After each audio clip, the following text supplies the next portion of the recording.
In a rare reversal for the Trump administration, the acting Attorney General Todd Blanche told lawmakers Tuesday the Department of Justice would not be moving forward with the $1.8 billion so-called anti-weaponization fund, even after the temporary pause mandated by the court. Blanche had announced the fund just weeks ago as part of a settlement deal with President Trump and his family over their private lawsuit with the IRS over the leaking of Trump's tax returns years ago. The fund has been widely criticized as a slush fund to provide payouts to January 6th insurrectionists and other Trump allies, even drawing rebuke from some Senate Republicans and dividing the caucus. This is Todd Blanche, formerly President Trump's personal attorney, responding to questioning from New York Congressmember Grace Meng on Tuesday. We are not moving forward with the fund, period. The reasons for the fund is something that President Trump talked about for a long time, which is the fact that there were a lot of people in this country who had their government weaponized against them. The reasons for the fund, I think, it remain as important as they were before, but we are not moving forward with the fund. Not moving forward ever? Correct. You and Associate Attorney General Woodward signed earlier documents regarding the settlement and this fund. Would both of you now sign and release documents reversing the DOJ's position on the fund? We're not moving forward with the fund. I'm not sure what that means to sign documents reversing. There's nothing to reverse. We're not moving forward with the fund. But the story isn't over. On Friday, District Court Judge Kathleen Williams in Miami ordered the case reopened after 35 former federal judges filed a motion saying the settlement may have been a fraud on the court and a product of collusion. The president's attorneys have until June 12th to respond. We're joined now by one of those 35 judges, retired federal judge Nancy Gertner. She served on the bench for 17 years in Massachusetts before retiring in 2011. She joins us from Boston. And we're joined by former New Jersey Attorney General Matt Platkin, who is serving as co-counsel for the former judges in his 4 years as state attorney general under Governor Phil Murphy from 2022 to January of this year. He led or joined at least 43 lawsuits against the Trump administration and brought several high-profile investigations into Republicans, Democrats, and state police. He's joining us today from Minneapolis. We welcome you both to Democracy Now! Judge Gertner, let's go to you first. Explain why you're talking about this as possibly a fraud on the court, and even if Trump drops it, as the Attorney General has said, you're calling for this case to be reopened, investigated. What happened in this case was essentially Trump was suing himself. There was no question that Trump was on both sides of the V, brought this case essentially as a fig leaf to justify paying the money. There is a fund that is called the Settlement Fund, where individuals who sue the IRS, the case is settled, or if the case goes to judgment, they can collect against that fund. And so the Trump administration believed that the way in which to sort of perfect this fund, to get this money, was to file a lawsuit, and that would sort of dignify what they were doing. It would legitimize what they were doing. The problem was that the lawsuit, we claim, the evidence suggests, was a sham, that the lawsuit was one part of the administration suing the other. There was no effort to defend it in any meaningful way. In fact, as the judge found, there was a document from the IRS which made it clear what their defenses were in like cases, defenses that they were just not raising in this case because they were just rolling over. After the case was filed, the judge had a sense that there might be a problem with it, might be collusion. Collusion meaning they're essentially the same person was on both sides of the V. She closed the case when they sought to dismiss. And then we moved. I'm represented by Matt Platkin, which is a fabulous lawyer. We moved to reopen the case on the grounds that there's information that the judge didn't know about, namely that this was collusive. The judge has opened the briefing on this issue, and in addition, she is inquiring about sanctions for lawyers that made misrepresentations in the case. So I and 34 others believe that this is an just administration of justice issue. You can't manipulate the courts to broom clean an illegitimate settlement. Now, that settlement, Trump saying, or his former personal attorney, the now Attorney General Todd Blanche, is saying that they're not going to give it to these insurrectionists and others in their so-called anti-weaponization fund, others called a slush fund. But does Trump still get the money?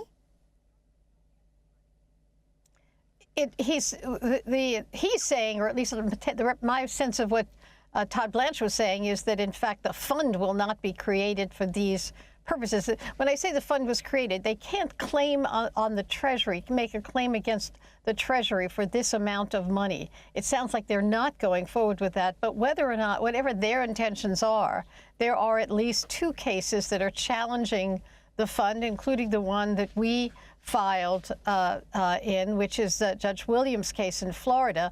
And were she to declare that this was a collusive case and that the settlement was illegitimate, they would have no rights to set up this fund. So whatever Todd Blanche is saying, the fact of the matter is that the courts could vitiate this fund by determining that it was the product of collusion. I might add again that the judge has indicated that that she's going to inquire about sanctions against the lawyers who may have misrepresented what this case was about to her. Okay, now we want to go to what they say has not been taken away. The House Appropriations Committee top Democrat, Congressmember Rosa DeLauro of Connecticut, had a tense exchange with Acting Attorney General Todd Blanche Tuesday. If I could just follow up on what you're doing on this, is that you've taken one piece and you said, okay, we have had a ton of backlash on this on this $1.8 billion slush fund.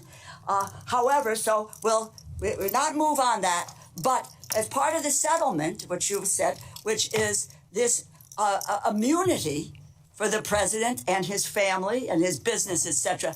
That stands. Thank you. For It's not immunity, ma'am. It's thank you. It's a promise. Thank you. It's immunity. It's not immunity.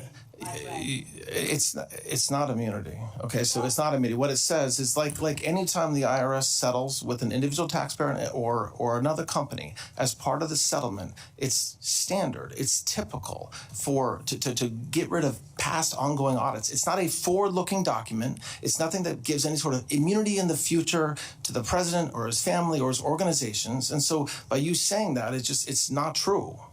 By you saying what you've said, it is not true. So thank you, and I yield back. So I want to put this question to former New Jersey Attorney General Matt Platkin, co-counsel for the 35 former judges like Judge Gertner, who challenged the IRS settlement that created the so-called anti-weaponization fund. If you can explain what DeLauro was getting at and what Todd Blanche was denying. Well, first of all, let me say how much of an honor it is to represent Judge Gertner and the 34 other judges in this matter. And what the acting attorney general was saying is just simply not true. We have to take a step back and remember how we got here. The president filed this sham lawsuit. They then purported to settle it in a collusive manner. They wrapped the whole thing up. They announced this fund. That night, the general counsel of the United States Treasury quits. The next morning, after the settlement had already been announced, they announced another settlement that does much more than what the acting attorney general was saying. It actually gives the president and his family broad release from any government enforcement action prior to the date of the settlement. It's broader than just the IRS. So when he says it's typical, there is nothing typical about any of this. And as the Congresswoman was noting, the acting attorney general claims he can walk away from the fund. And it's not even clear what he means by that, because if this was a real settlement, one party can't just walk away from it.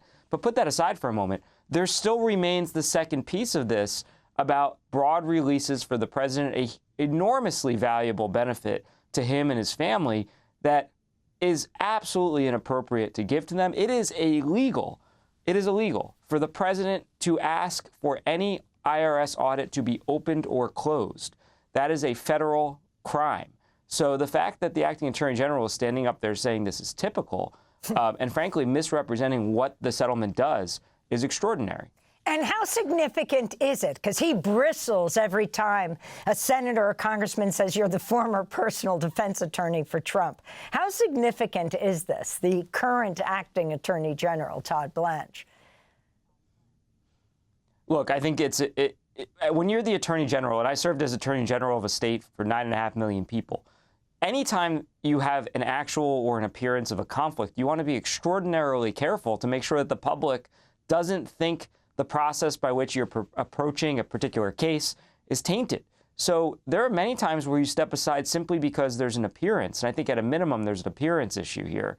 But look, the acting attorney general here has done extraordinarily unprecedented things by settling. He just a week ago was defending this and signing documents in support of this settlement, which had no legal basis. Now he's just saying, oh, sorry, we're going to walk away from that because he got backlash from Republicans on the Hill. Nothing about this is typical. Nothing about this is grounded in law. And that's why the motion that these judges filed before Judge Williams in Florida is so critical so that there could potentially be some accountability. Matt Platkin, you're also representing 93 House Democrats and 2 federal prosecutors challenging the fund. Can you walk us through the different legal challenges and where they stand now? Yeah, I think it's notable, and I'm extremely proud to represent individuals who have served in all 3 branches of our federal government. And I think, and by the way, you're seeing bipartisan opposition to this. So you've seen the judges file before Judge Williams alleging that this entire proceeding, starting from the filing of the lawsuit through the settlement of it, was a sham and an illegitimate collusive lawsuit that used the court to access the United States Treasury to pay money that simply the president cannot spend. You've separately seen a number of challenges from individuals and organizations, like the 2 brave and courageous heroes, the prosecutors who worked on the January 6th cases, whose reputations have been unfairly maligned and targeted by this administration, including by this fund, which purports to apologize to quote-unquote victims of weaponization. We know that the weaponization language has been used specifically for January 6th prosecutors and investigators, dating back to the first day in office where the president pardoned more than 1,500 insurrectionists, people who contributed to the death of a police officer, Officer Brian Sicknick, who's from New Jersey. So you've seen a number of cases, and in a case in Virginia, the judge there separately stopped the government from taking any action to establish the fund.